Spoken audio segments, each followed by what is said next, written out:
Welcome to Zoo Bangla first semester zoology জেনারেলের একটা suggestive discussion. তো আমরা 2022 সে যে পরীক্ষা ছাত্রছাত্রীরা 2023 সালে দিতে চলেছে, সেখানে আমরা একদম সময় নষ্ট না করে সরাসরি আমরা কাজে চলে আসি। বিগত বছরে যদি নার্ভ এবং মাসেল যে ইউনিট 1 এরিয়াটি রয়েছে, সেখানে কিন্তু আমরা একটা নিউরো ট্রান্সমিটার সেই সংক্রান্ত একটা তার ডেফিনেশন, এক্সাম্পল, এই ধরনের একটা প্যাটার্নের প্রশ্নের আমরা সুযোগ দেখছি, জায়গা রয়েছে। এবং আরেকটি জায়গা রয়েছে রেস্টিং পোটেনশিয়াল, একদম সম্পূর্ণ বিশ্রামরত অবস্থায় কিভাবে তার বিভব পার্থক্য রয়েছে নিউরনের, সেই সংক্রান্ত questions. Absolute refractory period,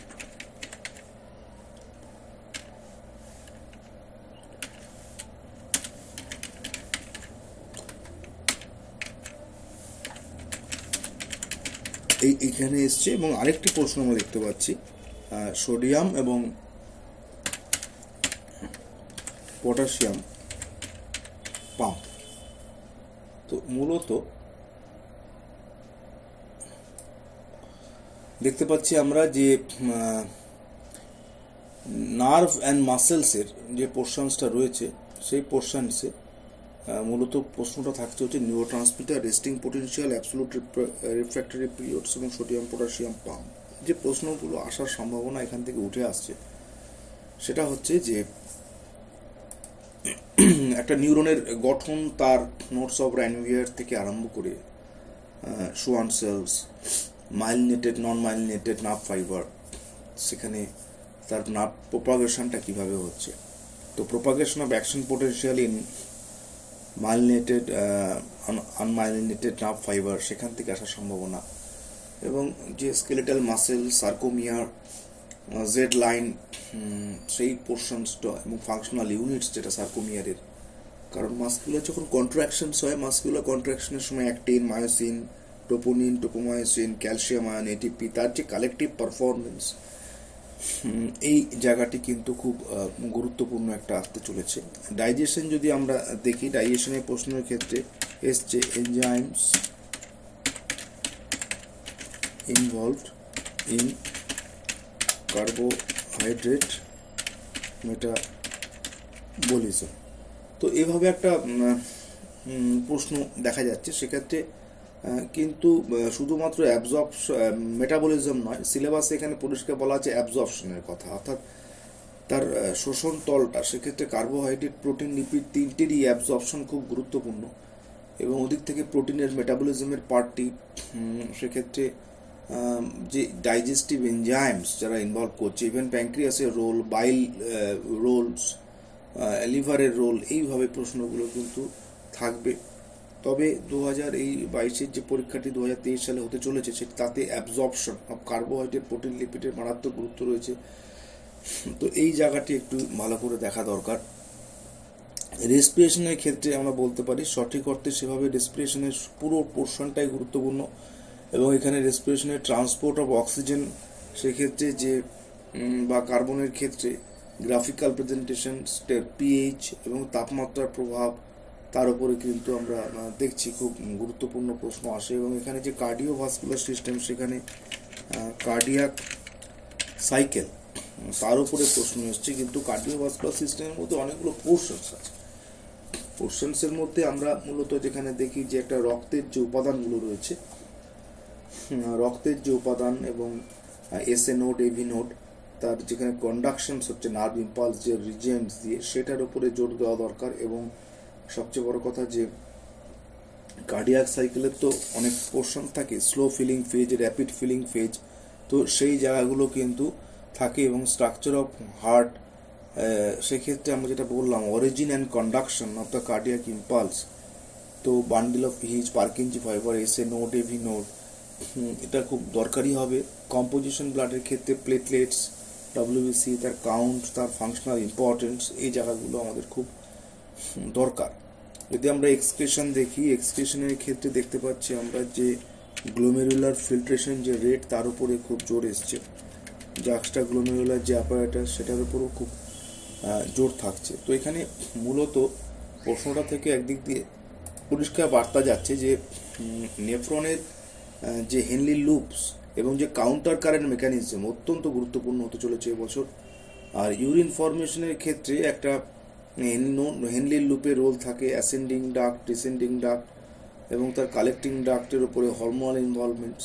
so above all এক্সপ্রেশনে এক্সপেক্ট করা হচ্ছে যে this times counter current mechanism is going to play very major role there. And don't forget to make a practice on pictorial presentations of our nephrons, labeling different major area like glomerulus, Bowman's capsules, ascending, descending duct of Henle loops, collecting duct, etc. এরপর যে গুরুত্বপূর্ণ জায়গাটি রয়েছে reproduction and তার endocrine glands. তো সেই endocrine গ্ল্যান্ডসের পোর্শনসের মধ্যে আমরা যদি দেখি সেখানে একটা কোশ্চেন থাকছে সার্টোলি সেলস। সার্টোলি সেলসের প্রশ্ন এসছে তার পজিশন অ্যান্ড ফাংশন। তো সেখানে লিডিক সেলের একটা বিরাট সুযোগ থাকছেই। এছাড়াও আমরা এখানে কোশ্চেন্সের মধ্যে বেশ কিছু কোশ্চেন্স এখানে কিন্তু এসেছে, সেগুলো আমরা দেখছি এক এক করে। তো আরেকটি কোশ্চেন এখানে, কারণ এই পোর্শনটি রিপ্রোডাকশন অ্যান্ড এন্ডোক্রাইন গ্ল্যান্ডস, যার ফলে অনেকটা বড় এরিয়া কভার করে। তো সেখানে hormone controlling ovulation, so how different types of hormone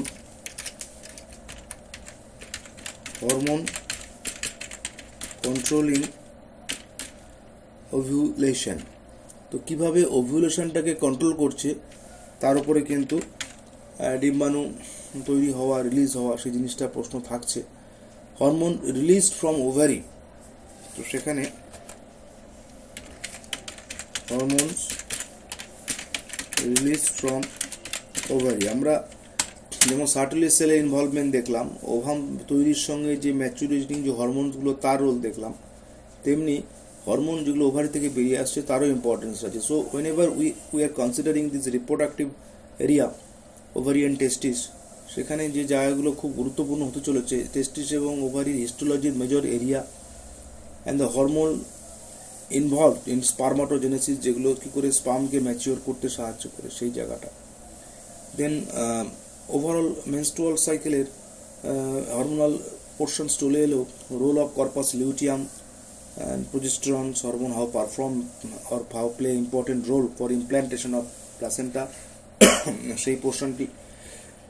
এরপরে আরেকটা দেখা যাচ্ছে যে পার্স ডিস্টালিস, অর্থাৎ যে মাস্টার গ্ল্যান্ড, সেই মাস্টার গ্ল্যান্ডের একটা পোর্শনস থেকে পার্স ডিস্টালিস, তো সেখানে অ্যান্টেরিয়র পিটুইটারি কী ধরনের হরমোন রিলিজ করছে, পস্টেরিয়র পিটুইটারি কী হরমোন রিলিজ করছে, তার পারফরমেন্স, এগুলোর উপরে খুব ভালো প্রশ্ন আসার সুযোগ আছে। হাইপোথ্যালামাসের সাথে মাস্টার গ্ল্যান্ডের যে নিউরোসেক্রেটরি সেলসের কানেকশন, সেই জায়গাটা থাকতে পারে। And importantly thyroid, pancreas and adrenal, তাদের ক্ষেত্রে কোন জায়গাগুলো। এখন প্যারাফলিকুলার সেলসের উপরে প্রশ্ন এসছে, আমরা দেখছি প্যারাফলিকুলার সেলস, তো সেখানে সরাসরি থাইরক্সিন হরমোন T3, T4 তার ইম্পর্টেন্স, সেগুলো প্রশ্ন থাকতে পারে। এবং আমরা একটা বন্ড দেখতে পাচ্ছি এখানে কোশ্চেনের মধ্যে রয়েছে গ্লাইকোজাইডিক বন্ড, সেইভাবে বন্ডিং এখানে আসার কথা নয়, কোনো একটা রিয়াকশনের পারপাসে হয়তো এসছে। এবং এখানে ইনসুলিন অন কার্বোহাইড্রেট মেটাবলিজম আরেকটি গুরুত্বপূর্ণ প্রশ্ন, যেটা প্যানক্রিয়াস থেকে দেখছি আমরা, ইনসুলিন ইন কার্বোহাইড্রেট মেটাবলিজম। তো কার্বোহাইড্রেটের বিপাকের ক্ষেত্রে কিভাবে ইনসুলিন, অর্থাৎ রক্তে বলা ভালো যে রক্তে যে নিয়ন্ত্রণ করা শর্করা, সেই জায়গাটি ইনসুলিন কাজ করছে। তাহলে এখানে আমরা গ্লুকাগনের একটা রোল থাকে। প্যানক্রিয়াসে আইলেটস অফ ল্যাঙ্গারেন্সে বিটা সেল কোশ্চেনের মধ্যে এসছে, কিন্তু আলফা ডেল্টা সেলসের একটা প্রশ্ন আসার জায়গা রয়েছে। অ্যাড্রিনাল থেকে কিন্তু কোশ্চেন দেখছি না আমরা, সেখানে অ্যাড্রিনাল বিশেষ করে অ্যাডেনালের কর্টেক্স এবং মেডুলা, যেখানে গ্লুকোকর্টিকয়েড মিনারেল প্রত্যেকে ভ্যারিয়েশনস এবং অ্যাডেনালের যে লেয়ারগুলো রয়েছে কর্টেক্স থেকে মেডুলা, সেই লেয়ারগুলো সম্পর্কে জানা, কী ধরনের হরমোন রিলিজ করে, এমার্জেন্সি হরমোন পারপাসে কী করে অ্যাডেনাল ইনভলভড হয়, সেই প্রশ্ন থাকার সম্ভাবনা রয়েছে। কার্বোহাইড্রেট মেটাবলিজম যদি আমরা যাই, সেখানে পলিস্যাকারাইডের সম্পর্কে জানতে চাওয়া হয়েছে। অলদো সিলেবাসে মেটাবলিজম বলা রয়েছে, কিন্তু প্রশ্নের মধ্যে একটা পলিস্যাকারাইডের যেমন প্রশ্ন এসছে, তেমনি আরেকটি প্রশ্ন দেখছি আমরা, সেটা হচ্ছে গ্লাইকোজেনেসিস, অর্থাৎ এখানে গ্লুকোজ যে নিয়ে যে মেটাবলিক পাথওয়েগুলো রয়েছে, অর্থাৎ ক্রেবস সাইকেল বা আমাদের গ্লাইকোলাইসিস, সেগুলো খুব দরকারি। Calculation of এনার্জিজ molecule produced from Krebs cycle এবং সাবস্ট্রেট লেভেল ফসফোরাইলেশন, কার্বোহাইড্রেটের ক্ষেত্রে যেটা আমরা দেখি, সেই pyruvate lactate conversion, lactate dehydrogenase, সেই জায়গাগুলো। ইলেকট্রন ট্রান্সপোর্ট চেন একদমই সেভাবে আসেনি, তো ইলেকট্রন ট্রান্সপোর্ট চেনের একটা রোল থাকবে।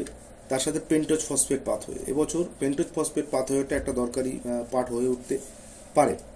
যদি আমরা দেখি যে লিপিড মেটাবলিজম, তো লিপিড মেটাবলিজমের ক্ষেত্রে কি হয়, লিপিড মেটাবলিজমের ক্ষেত্রে অক্সিডেশন, বিটা অক্সিডেশনস আছে।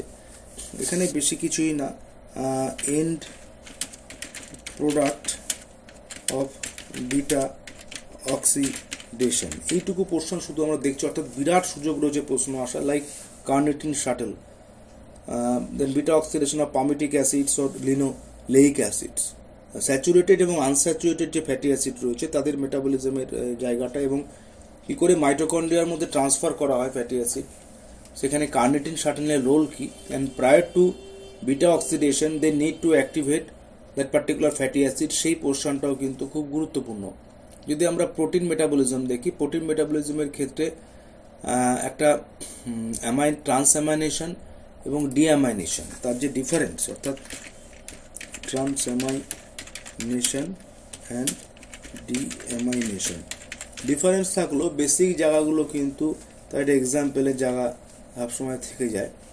এবং ইউরিয়া সাইকেলকে ওভারঅল, ইউরিয়া সাইকেল পুরো ব্যাপারটাকে ভালো করে জানা দরকার, ইম্পর্টেন্সটা কোথায়, অ্যামোনিয়াকে কিভাবে ইউরিয়া কনভার্ট করা হচ্ছে, কোন ধরনের অ্যামাইনো অ্যাসিড ইনভলভ আছে, স্টেপসগুলি বা কি, সেই সংক্রান্ত প্রশ্ন। এনজাইম সবসময় প্রচুর প্রশ্ন নিয়ে আসে, কিন্তু এখানে আমরা দেখছি যে কম্পিটিটিভ অ্যান্ড নন কম্পিটিটিভ, এই দুটোর উপরে জোর দেওয়া। তো এনজাইমে পরিষ্কার চিত্র আসছেই বলা যেতে পারে। এনজাইমের ক্লাসিফিকেশনটা খুব ভালো করে করতে হবে, তার সঙ্গে role of pH and temperature, Michaelis Menten equation, Michaelis Menten ইকুয়েশনটা প্রতিষ্ঠা করাটা হয়তো আসবে না, কিন্তু V is equal to V max S K M plus S, এই যে ইকুয়েশন, তার উপরে সাবস্ট্রেটের কনসেন্ট্রেশন কীভাবে ভ্যারি করতে পারে, পিএইচের প্রভাব কি থাকতে পারে, সেটা প্রশ্ন থাকতে পারে। এবং যে লাইন ওয়েভার বার্ক প্লট, সেই প্লটটা কম্পিটিটিভ নন কম্পিটিটিভ ইনহিবিটরের ক্ষেত্রে, সেক্ষেত্রে এক্সাম্পলটা কি, সেক্ষেত্রে মাইকেলিস মেন্টেন যে কনস্ট্যান্ট বা ভিম্যাক্সের পরিবর্তন হয় কিনা, কোনটা অপরিবর্তিত থাকে, এই সংক্রান্ত প্রশ্ন থাকার সম্ভাবনা। তো আমরা তাহলে ওভারঅল যেটা দেখতে পাচ্ছি এখানে, যে শুরু থেকেই যে এখানে যে প্রশ্নগুলো এসে গেল, তার বাকি যেগুলো, সেগুলো নিয়ে আমরা আলোচনা করলাম। পরীক্ষা ভালো হোক। জু বাংলা তরফ থেকে সকলকে রইল শুভেচ্ছা, এবং জু বাংলা চ্যানেলটি সাবস্ক্রাইব করা না থাকলে সাবস্ক্রাইব করে নাও, অবশ্যই বেল বাটনটি প্রেস করতে ভুলো না, কারণ তাহলে নিয়মিত নোটিফিকেশনগুলো আসতে থাকবে। সকলে ভালো থাকো, সুস্থ থাকো, এবং পরীক্ষা ভালো হোক। Best wishes from CBCS zoology and Zoo Bangla.